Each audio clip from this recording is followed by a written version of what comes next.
Breaking news from Southeast Asia: Thailand has just banned all fuel shipments to Cambodia, escalating a tense border conflict. This isn't just a trade spat, it's a strategic move with serious military consequences. The ban comes days after deadly clashes along the border, with both sides suffering casualties. Thailand claims the ban is necessary for national security, while Cambodia calls it an act of aggression meant to cripple its military and economy. The order, issued at the highest levels, instantly cut off a vital supply line for Cambodia: fuel and essential goods that keep its economy and military running. Trucks carrying gasoline and diesel are now stranded at border checkpoints, commerce halted and uncertainty spreading. For Cambodians, this means looming fuel shortages and economic pain. For the military, it's a direct threat to their operational capability. Tanks, aircraft, and naval vessels could soon be immobilized.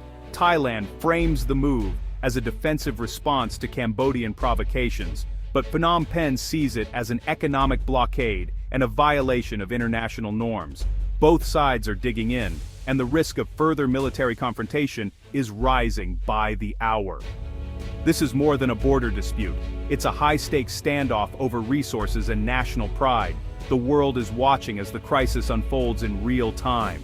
The flow of commerce between the two nations has been severed, and the effects will be felt quickly. Cambodia accuses Thailand of being the aggressor, while Thailand insists it's protecting its sovereignty.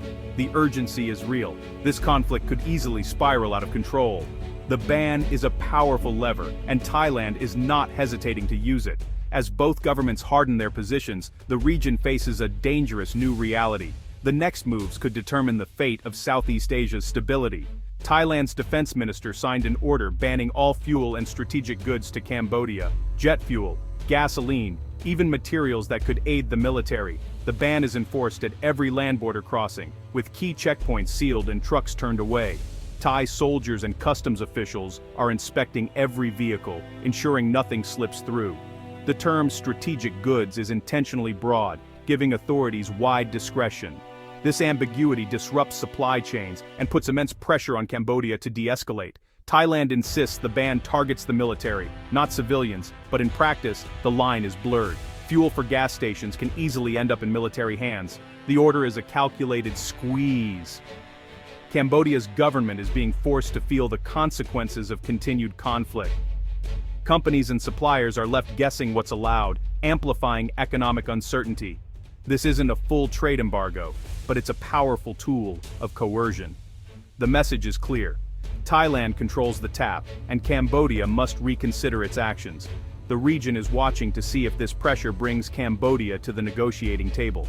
The fuel ban was triggered by violent clashes near the disputed Preah Vihear temple. Soldiers from both sides exchanged heavy fire, with casualties and civilians fleeing the area. Thailand claims Cambodia started the fighting and that Thai fuel was powering Cambodian attacks.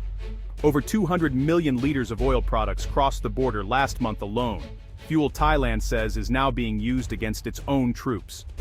The Thai Prime Minister declared, "We cannot send fuel to them to kill our people," a statement resonating with the public. Thailand insists the ban is temporary, meant to force Cambodia back to negotiations. Cambodia, meanwhile, accuses Thailand of economic aggression and says it won't be intimidated. Both sides are locked in their narratives, making compromise difficult. The fuel ban adds another layer of danger to an already explosive situation. Thailand's campaign now extends to the sea, with the Royal Thai Navy enforcing a partial maritime blockade. Patrols in the Gulf of Thailand are intercepting ships suspected of carrying fuel to Cambodia. This move escalates the crisis, turning contested waters into a new flashpoint. The Navy's mission: inspect, intercept, and turn back any vessel carrying banned goods from Thai ports. The area includes disputed maritime territory, long a source of tension between the two nations. Maritime experts say Thailand is operating in a legal gray zone, enforcing its laws in its waters, but risking wider incidents if it overreaches. The presence of both navies in contested waters raises the risk of accidental clashes. A single miscalculation could ignite a broader conflict at sea. Thai officials insist their patrols are professional and non-provocative, but tensions remain high. Cambodia's navy is on alert, and the maritime front is now as volatile as the land border.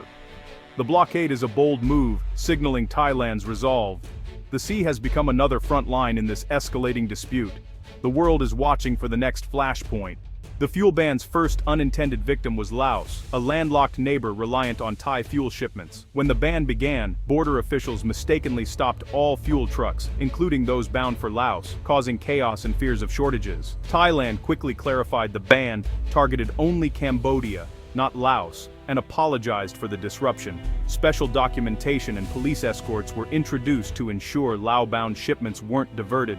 The incident exposed how interconnected the region's economies are, and how quickly a bilateral dispute can ripple outward. For Laos, it was a stark reminder of its vulnerability and dependence on stable relations. The crisis forced Vientiane to consider alternative supply routes, perhaps through Vietnam. The episode was a lesson for smaller nations. When neighbors clash, the shockwaves travel far. Swift diplomacy averted a deeper crisis, but the risks remain. Regional stability now depends on careful management of these fragile supply lines. The crisis has drawn international attention, with ASEAN members and global powers urging restraint. Malaysia called for dialogue, warning that the conflict threatens ASEAN unity and credibility. The United States urged an immediate ceasefire, balancing its alliances with both Thailand and Cambodia. Washington is watching closely, wary of instability in a critical region. Vietnam, sharing borders with both countries, is quietly monitoring the situation, concerned about the precedent for other disputes. The United Nations has called for a legal resolution, but the process is slow and the violence immediate. The fear is that this conflict could embolden others to use force in their own territorial disputes. For now, international efforts focus on crisis management and preventing escalation. The world is hoping for dialogue, but the risk of a wider war remains. The region's stability hangs in the balance. The next steps will shape Southeast Asia's future. As the fuel ban bites, both Thailand and Cambodia are waging diplomatic battles to win international support. Cambodia has protested to the UN, accusing Thailand of aggression and demanding intervention. Thailand counters, insisting its actions are defensive and provoked by Cambodian attacks. The two sides can't even agree on the language. Thailand calls it clashes, Cambodia calls it an invasion. With national pride at stake, neither side is backing down. Military commanders remain on high alert, and the risk of renewed fighting is real. The fuel ban, intended as leverage, could push Cambodia to escalate if it feels cornered. For Cambodia's military, a prolonged ban will degrade capabilities. But for the region, the bigger danger is a precedent of economic warfare. ASEAN unity is under strain, and years of diplomacy are at risk. The path forward is uncertain, requiring skilled negotiation and real compromise.